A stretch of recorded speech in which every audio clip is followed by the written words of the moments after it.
और जितना राजपाट है ये घोड़े की लगाम में आ गया। जितना पैसा आपके पास में है सबकी चाबी हमारे पास। शिव राजा के पैरन के नीचे से जमीन खिसक गई।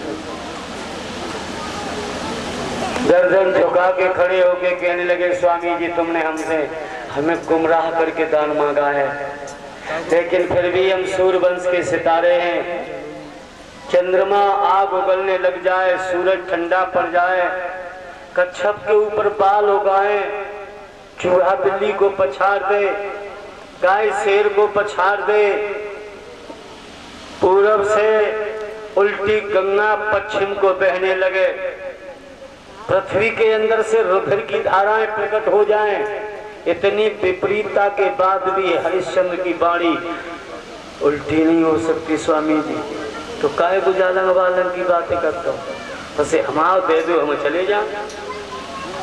सोई राजा गए हैं अपनी रानी के पास में, और रानी ने अपने पिया को देखा है, आसन पे बिठा दिए, हवा करती जा रही है। पूछने लगी, महाराज क्या बात है, इतने सुस्त काहे को दिखाई देते हो? सो राजा ने पूरी बात बता दी। सो रानी कहने लगी, महाराज हमारा तुम्हारा कछु चलोगे, आए थे तो जगत में मुट्ठी बांध के आए थे, जाएंगे तो हाथ पसार के जाएंगे। ये जो मिला है ये यहीं से मिला है और यहीं छोड़ के जाना है। एक बात बताऊं सरकार, कि जाएगा जब जहां से और कुछ भी पास न होगा, तब 2 गज कफन का टुकड़ा तेरा लिबास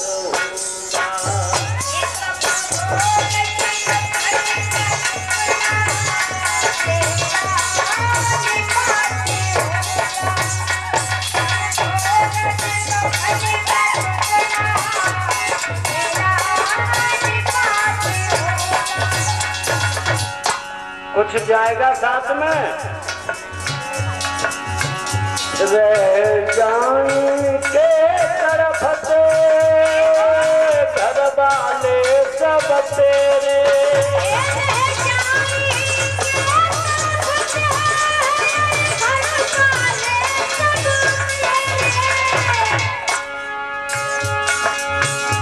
यमराज तो पकड़े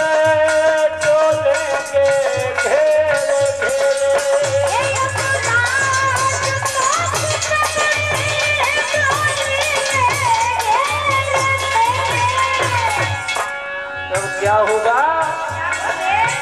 हर पीटेगा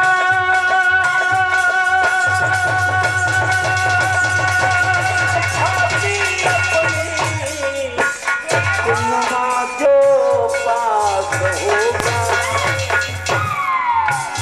तब 2 गज कफन का टुकड़ा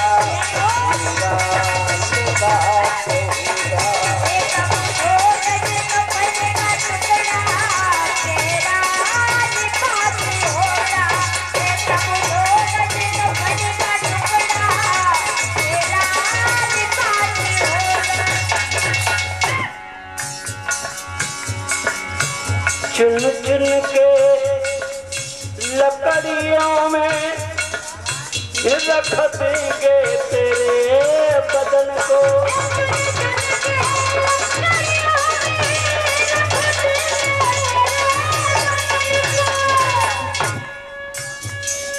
सही बात है, सही बात है। एक तो खिलौना रखेंगे और तुम कैसे है जाओगे? ऊपर देखो चाचा, बहुत देख लो ऊपर। अब शर्मा के माए मरे जा रहे हैं चाचा, कि बहुत थूको है मैंने जवानी में लला। अब नीचे को आ जाए, एक तो मोटो ठंगरा धरता हूँ, एक तो बड़ो चुन चुन के लकड़ियों में रख देंगे तेरे बदन को फिर, और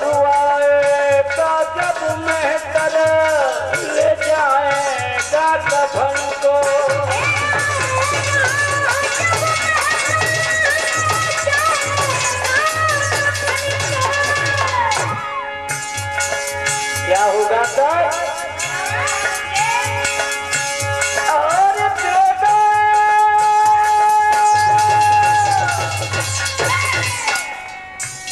और बेटा तुझमें बेटा जो खास होगा तो गज कफन का टुकड़ा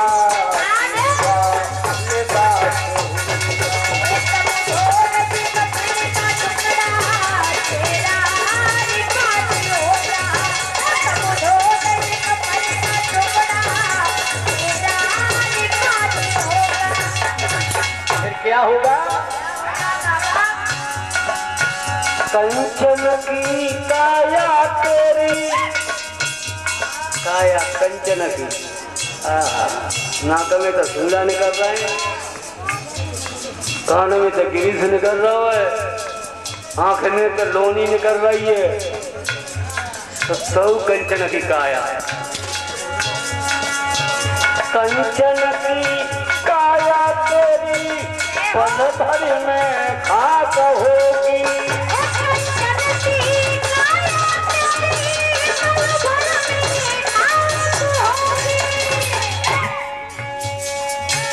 मिट्टी से मिलेगी मिट्टी, बाकी की राख होगी।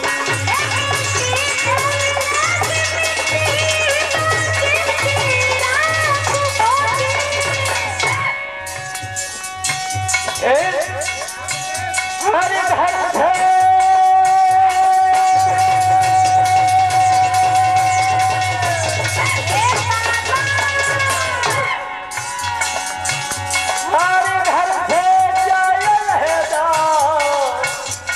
घट में बात होगा, दो गज कफन का टुकड़ा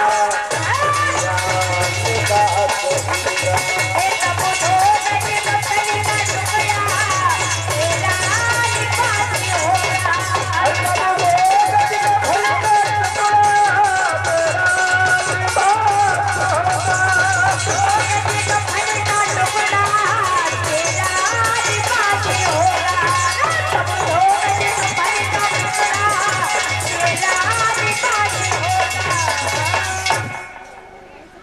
महारानी ये तो बात सही है जो तुम कह रही हो। अब समस्या है 60 भार सोने की, कर्जा की, वो कर्जा कैसे चुकेगा? पिताजी एक बात कहें, कहा अगर हम तीनों प्राणी कहीं पर बिक जाएं और स्वामी जी का कर्ज भी अदा हो जाएगा, इसमें कोई बड़ी बात नहीं है। इसे कहते हैं पुत्र। मैया भागी सौ पे कलेजा को, कलेजा से पहले कलेजा का टुकड़ा कहने लगी, बेटा ओ बेटा तूने आज मेरी कुच्छा को सार्थक बना दिया। पुत्रवती युवती जग सोई, रघुबर भगत जास सुत। पुत्रवती मैया वही होती है जिसका बेटा भगवान का भक्त हो जाए, तीनों प्राणी बिक जाए लला, मगर कहाँ बिकोगे? कहाँ से सुना? ये हमारी मैया बताती थी हमको। माता निर्माता बहुत पुत्र। मैया अगर सात्व के विचारों वाली है तो मैया हमेशा कथाओं में जो क्या क्या होता है वो अपने बच्चों को बताती हैं। काशी में चलोगे लला, पर ऐसे ऐसे चलोगे तो हम तुम्हें को खरीदेंगे, ये ड्रेस से उतारनी पड़ेगी बेटा। ठीक है। युवराज के वस्त्र उतर गए, रजवाड़े वस्त्र उतर गए, एक धोती राजा पर, एक बेटा पर लंगोटी, रानी का सब श्रृंगार छूट गया, एक धोती है। तीनों प्राणियां स्वामी जी के सामने खड़े हो गए तो स्वामी जी मुस्कुरा करके बोले, क्यों हमारे कर्ज की कोई व्यवस्था हो रही है कि नहीं? ये हाल तुमने करे में मत फंसो कि हमारा कर्जा तुम पे, हम तो दूसरे गांव में थे मांग के अपो बिटिया के हाथ पीले कर देंगे, पर तुम ऐसी हालत में मन चलो भाई, तुम्हारा ये हाल हम देखो ना यार। पराधीनता में सबसे बड़ा दुख होता है राजन, कहने लगे कुछ भी हो स्वामी जी, लेकिन हमने गंगा मैया को साक्षी रखा है। हमने अपने वंश की प्रतिष्ठा को कायम रखने के लिए, धर्म के हित के लिए, सत्यता और पवित्रता दया दान की भावना से उत्प्रोत होकर के हम अपने धर्म को जाने नहीं देंगे स्वामी जी, हमको बेचे दो। और आज धर्म के लिए, सत्य के लिए, पवित्रता के लिए राजा आज बिकने को चल दी, पर उन्होंने धर्म नहीं छोड़ा। याद रखना, तीनों प्राणी अब चले हैं, पूरी अयोध्या नगरी निकल के आ गई नर नारी सामने। जो हाल देखते हैं भैया, आज सब विचार कर रहे हैं।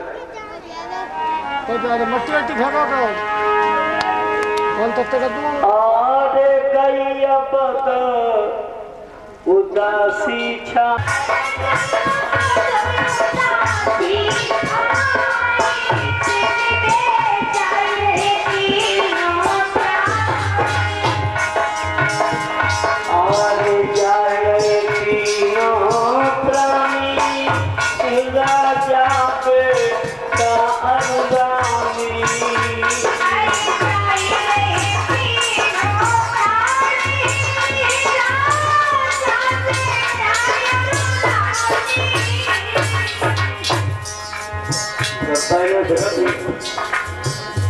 माटी के धोला कैसे बैठे, आगे की बहुत बोले, जैसे ईमानदारी बताइए तुम लोग जब मुंह को क्या करोगे।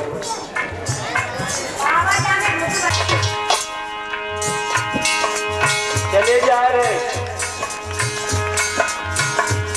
पैरन में पड़ गए जाले, अब हो गए ज्ञान के लाले।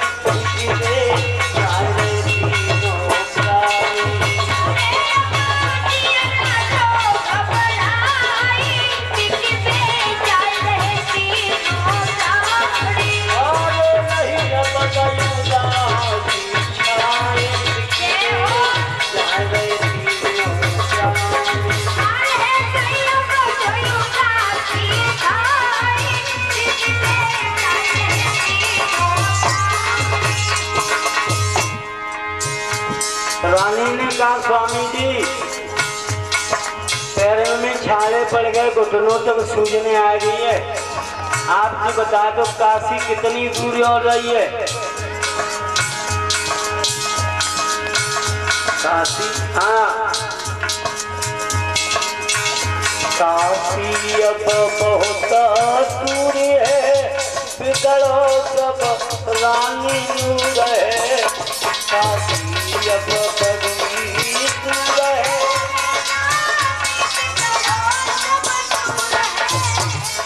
बहुत दूर काशी है। अब ही दबर आए ना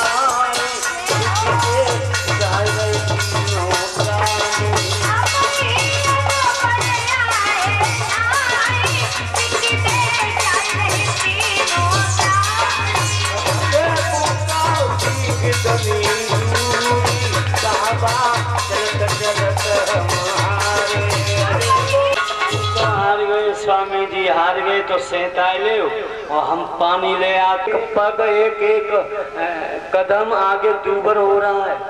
राजा ने कहा स्वामी जी अब जबरन आया पाए, लेकिन जब तक हम आपका कर्जा नहीं चुका लेंगे हम खाना नहीं खाएंगे भगवान, पानी भी नहीं पी सकते। ठीक है, तुम्हारा ऐसा इरादा है, तुम्हें घर आओ। स्वामी जी तुम पानी पी ले। नहीं, मैं कमंडल में बहुत चल रहा है। अच्छू नहीं स्वामी जी। अरे धीरे धीरे बोले पानी पी लो, पानी पी लो, पानी।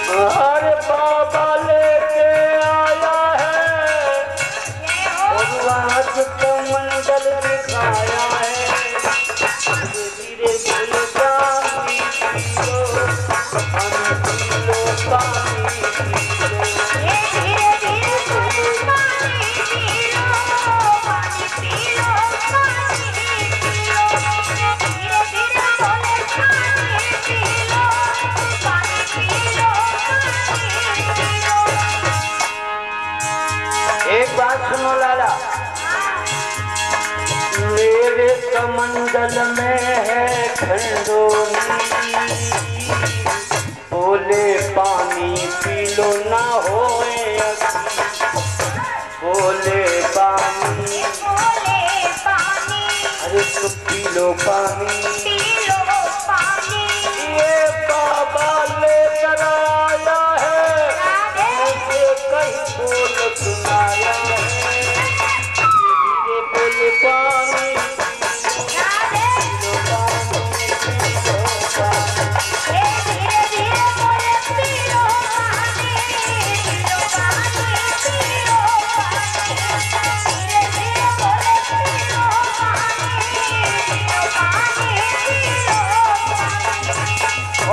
आपको कहां तक बताएं।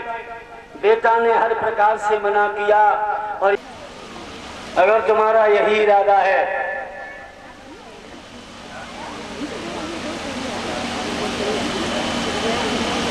एक कालू मेहतर था, उसके हाथ में तो बिक गए हैं 20 भार में हरिश्चंद्र जी, और 40 भार में एक ब्राह्मणी ने रोहितास को तारा को खरीद लिया। उधर रोहितास तारा काम पे लगे हैं और इधर कालू मेहतर के पास में हरिश्चंद्र क्या बन गए हैं जानते हो? हरिया। इसे कहते हैं समय का थप्पड़। समय जब मार देता है, समय जब मार लगाता है तो सब बेढंग हो जाता है। तोड़ना टूटे हुए दिल का बुरा होता है, जिसका कोई नहीं उसका खुदा होता है। आदमी तो किसी मजबूर को बुरा कह देते हैं, आदमी तो वही अच्छे हैं पर वक्त बुरा। जब समय बुरा आता है प्यारे, तो सोना भी हाथ में पकड़ोगे वो भी मिट्टी हो जाता है। और ऐसा बुरा समय आया कि हरिश्चंद्र के हरिया बन गए, लेकिन धर्म न छोड़ो। और आपको कहां तक बताएं, महाराज ने भोजन बनाया है ना, पहले दिन काशी की गलियों में झाड़ू लगाया, मेहतरानी के लिए जल का घड़ा भर के लाए, और उसके बाद जो भोजन बनाया आंख बंद करके कह रहे हैं आओ प्रभु रूखा सूखा है खा लो, आओ प्रभु रूखा सूखा खा लो। सो प्रभु तो आए ना पाए, बनो को बिलोटा आए हुए, सब रोटी खाए हुए। दूसरे दिन भी ऐसा ही हुआ। तीसरे दिन एक भिखारी आ गया, हरिश्चंद्र ने खाना बनाना छोड़ दिया और धीरे धीरे धीरे धीरे निराहार ही अपने मालिक की सेवा करते रहे। लेकिन ऊर्जा जो शरीर के अंदर थी वो धीरे धीरे खत्म होने लगी। आज शरीर बिल्कुल हड्डियों का ढांचा बन गया। 17वां दिन है, राजा पानी भर के ले आए मेहतरानी के लिए। सीढ़ियों पर चढ़े, 2 सीढ़ी पार कर पाई, धड़ामदी से गिर पड़े। मेहतरानी निकल के आ गई, हो सुनते हो, देखो घड़ा तोड़ दिया। कालू मेहतर ने आके हरिश्चंद्र को अपशब्दों की झड़ी लगा दी। क्यों रे, मुफ्त में आया है हरिया, घड़ा तोड़ दिया तूने, बहुत आलसी है, अकर्मण्य है तू, कर्महीन है तू। हरिश्चंद्र अपनी गर्दन झुकाए खड़े हैं, मालिक अब ऐसी गुस्ताखी है। दूसरा घड़ा मिल गया, फिर लग गए, चलते रहे 36वां दिन है महाराज को। घड़ा लेके पहुंच तो गए माताओं, लेकिन जहाँ पानी भरने जाते थे वहाँ उनकी रानी भी पानी भरने जाती थी, लेकिन इनका कभी मिलन नहीं हो पाया। एक दिन की बात बताएं, जा हरिश्चंद्र ने घड़ा डुबैला पानी में, 36वां दिन है उनको बिना आहार किए। घड़ा तो अंदर डूब गया, लेकिन घड़ा उठ नहीं पा रहा। चारों तरफ को देखने लगे कि हे भगवान, आज कोई आ जाए, मेरो घड़ा उठवा दे। और पता ना आज मेहतरानी ने कौन कौन से शब्दों का उच्चारण करें, उनकी रानी आएगी। दृष्ट्वा एतत् नृपा हृदयोऽन्यानतः एषा वीरताम्र विद्वत्सा हे जनार्दन। देखिए लीलाधारी भगवान की लीला। उस जनार्दन ने क्या लीला दिखा दी, जो राजा जिनकी भुजाओं में पता नहीं कितनी ताकत थी, एक घड़ा नहीं उठ पा रहा है, अपनी रानी को देख करके पूछने लगे, महाराज आप यहाँ आते हो रोजाना? हाँ। तुम तारा यहाँ आती हो कि मैं तो आती हूँ इतने ही समय पे कि मैं जल्दी आता था, पता नहीं तारा आज क्या हो गया। तारा तुम्हें किसने खरीदा है? एक ब्राह्मण और ब्राह्मणी, रोहिदास को। रोहिदास हमारे साथ है, मेरी याद करता होगा। क्या वो याद करने से होगा क्या? महाराज चलो मैं अपना घड़ा उठा रही हूँ।